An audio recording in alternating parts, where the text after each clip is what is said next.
Hey there, I'm Mr. D here, and in this video we're going to be dealing with exponential models to represent a real-life scenario. So today we're going to be still focusing on exponential functions, which if we don't remember was a times b to the x power. But what we're going to start doing is really unpacking this b value and figuring out, well, what goes into that and how do we calculate that? And the b value ultimately kind of boils down to, are you kind of increasing or decreasing? So is it a growth, which means you're adding value, or is it a decay, which means you're taking away value? And the way we're going to calculate it is we're going to use 1, and that's going to represent 100%, right? So you're going to have 100% of the value, and then you're either adding more value or losing value. So it's going to be 1 plus or 1 minus some sort of growth or decay rate. So that's ultimately how we're going to calculate these things. Okay. Now the big thing is anytime you have a decimal, you're going to want to write, a percent, you're going to want to write it as a decimal. So let's see some examples after we get through some definitions. So again, take a picture, pause the video, screenshot, do what you got to do, write this down. Both of these formulas are going to look the exact same, the only difference being the plus versus the minus. We have a of t, so that was what we called the y value earlier, equals a, same as before, starting amount, y-intercept, times 1 plus r, so this was b, to the power of t. So instead of using x, we're using t. Instead of using y, we're using a of t. And the reason we do that is t will represent time, and a represents the amount after a certain number of months, years, whatever. Now, both of these feature that r, that growth rate or decay rate. Make sure that is always written as a decimal. All right, so they might give you a percentage, write it as a decimal. Typically, with growth, it's going to be super easy because if I needed to do 1 plus 0.6, I just do 1.6. But if you're doing 1 minus, it takes just a little bit of extra work. All right, so let's see some examples here. We want to write an exponential function that models this situation, then find the amount after a specified time. So this is going to be calculator friendly. All right. Side note, don't use the iPhone calculator. I love the iPhone as much as the next person, but dear Lord, does their calculator app suck. All right. Sorry if anyone works for Apple. But have a physical calculator that shows your previous lines of work so you can actually see what you're typing in, because there will be times when parentheses are needed. All right, a population grows of 120,000 grows 1.2% per year, so that's 0.012. Remember to convert percents to a decimal. You scooch that decimal point 2 spots, not 1, 2 spots. Think of that as dividing out by 100. Per year for 15 years. Okay, so I'm just going through and kind of identifying the important stuff here. So I know my starting value, that's A. I know we're growing, so it's going to be a plus. I know the rate as a decimal, and I know the time. So let me write a function first. So the function would be 120,000 times the quantity 1.012. And what I was doing there is just 1 plus 0.012. Because we start with the original 100%, and then we add on 1.2% on top of that. And that'll be raised to the power of t. So that's the generic function. That's part of the answer. Now to evaluate this, I need to plug in 15 for t. So if I plugged in 15 for t, this is where I go straight to my calculator, type this in, parentheses and all. So 120,000, parentheses, 1.012, close parentheses, to the power of 15. For those of you who don't know, the power button is on the right side of the calculator. So if you're looking at like a TI-84, you'll have the arrow buttons, you'll have clear, and then the caret button is what you're looking for. All right, so if we do that, we're going to get 143,512 0.2, I'll round it to 4. Now, since we're talking population here, probably doesn't make sense to have 0.24 of a person. So in this case, we're actually going to just round it to the nearest whole number. So 143,512 people. Neat. All right, a population of 1.86 million people. Holy smokes. Decreases. Okay, so we have our A value. We have the fact that it's going to be a minus because it's decreasing. I know the rate is 0.015, and they give me a time value of 12. So population decreases at 1.5% each year for 12 years. Okay. Let's get my general function. I've got my starting value. I'm going to do a little plagiarism here.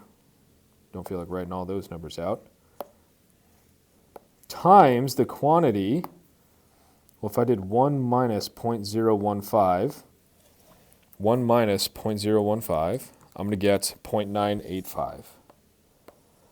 Now, if we think about this, logically, it kind of makes sense, right? If we lose 1.5% of the population, that means we are retaining 98.5%. So this base number is the percentage of the previous year's amount. So after the first year, we will only have 98.5% of the previous amount because we've lost 1.5%. And that will be raised to the value of t. So there's my generic function. Now, all I need to do to get the other part of the answer is go straight to my calculator, type this thing in exactly, but throw in a 12 in place of t. Now, it should be something smaller than 1.86 million. I'm getting 1551485, and I'm not going to worry about decimals because, again, we're talking population here. So it wouldn't make sense to have parts of a person. All right. The next few examples that we're going to go through, I have them kind of pre-written, and we'll just kind of explain them instead of me actually physically writing it out. Also, shout out to Miss Thestu. It is her handwriting, so you guys will actually be able to read it without having to squint too hard with my horrendous handwriting. Yay. All right, error analysis. A classmate says the growth factor of the exponential function is 15 times 0.3 is 0.3. What is that student's mistake? So he's saying right here, this is the growth factor, 0.3. Well, if it's 0.3, it would be decay, right? That's less than 1. So we're losing value. That's not a growth factor. That is a decay factor. Example 4. Let's suppose you invest $500 into a savings account, so starting amount, and it pays you, so we're growing, 3.5%, so 0.035. How much would be in the account after 5 years? Hey, that's a time value. So I know the starting amount.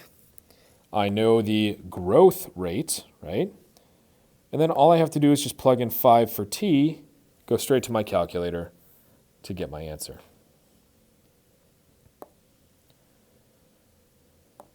Next one, we want to write a function that represents the value after X years of a new delivery van. That's a tongue twister. Delivery van. Delivery van. Delivery van. That costs $25,000 and depreciates. It loses value. 15% each year, so 0.15. Let's get our function first. We know the starting value. We know the depreciation. So that's 1 minus 0.15. So if it loses 15%, it's retaining 85% of its original value. And then if I want to find the worth after 6 years, well, I would just plug in 6 for x. Go straight to my calculator to get $9,428. What a bummer. Something you originally paid $25,000 for is now worth less than 10 grand. All right, example 6 here. We have a population of a certain animal species decreases, so minus. It's going to be a subtraction, a decay, at a rate of 3.5%, so 0.035. You've counted 80 of the animals in the habitat you're studying, so we start off with 80. Let's write a function. We know the starting value. We can do 1 minus 0.035 to get our decay factor. So our decay rate is 0.035, our decay factor is 0.965. Then it's saying to graph this on our TI-84. So if you were to do this on a calculator or Desmos, you would use y equals, right, on the y equals menu, and just use x instead of t. So using that graph, how many years until it drops below 15 animals? There's a few ways you could do this. One of them is you could have under y1, you could type out the equation. And then under y2, you could figure out, hey, if I set y2 equal to 15, you can figure out where do these lines intersect. That's one way you could do this.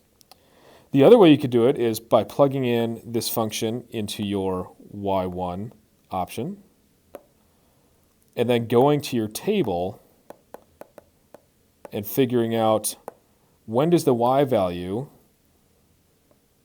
get somewhere below 15, and I'm just making up that value. And we'd be looking for that x value there. Well, if we do that, the solution we're going to get is 47 years. That one might require some window settings changes as well.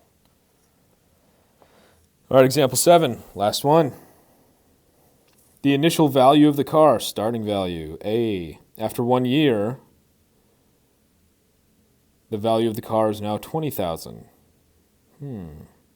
So we don't know how much it dropped by. We don't know the rate. Interesting. We want to estimate the value of the car after 5 years. Okay, so it started at 30,000. We've got that. We know a time value now is 1 year. So what I can do is say that the amount after that time value of 1 year was 20,000. Let's plug in and see what we got. So I'm using my A of t equals my A value times b to the first power. Now this b, keep in mind, as we discussed at the start of this, could really be broken apart into a 1 minus r. So when we solve for b, we can also do like a 1 minus r situation. So if we divide the 30,000 over, I'm going to get b equals 2/3, or if you're a decimal fan, roughly 0.67. So now we know the b value. If I want to figure this thing out after 5 years, I'll set up my equation. The starting value of the car is 30 grand. My decay factor was 0.67, or 2/3. Then we're going to plug in 5 for t here to get 3,950. So this one has kind of 2 steps built within it. They don't give you the decay factor, but we can figure it out. And once we figure it out, we can figure out the value of the car after any number of years. All right, that is it for this video. You know the drill. If you have any questions, please let me know. And as always, folks, good luck, have fun, be safe, roll tide.